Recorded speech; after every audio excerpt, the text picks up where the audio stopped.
The Ballad of Mulan. In an ancient village, there lived a girl named Mulan. One day, she told her mom that her dad was on the list to go to war.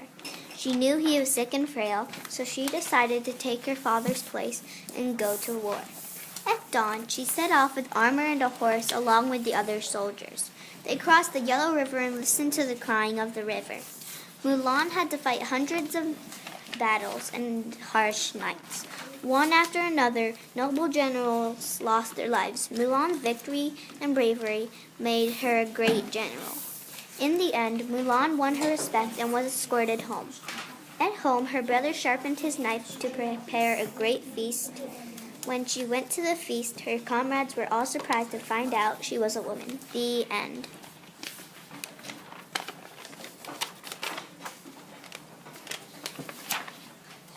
Credits. Camera, Ethan. Put in, Kaylin. Take out, Christopher. Narrator, Katie.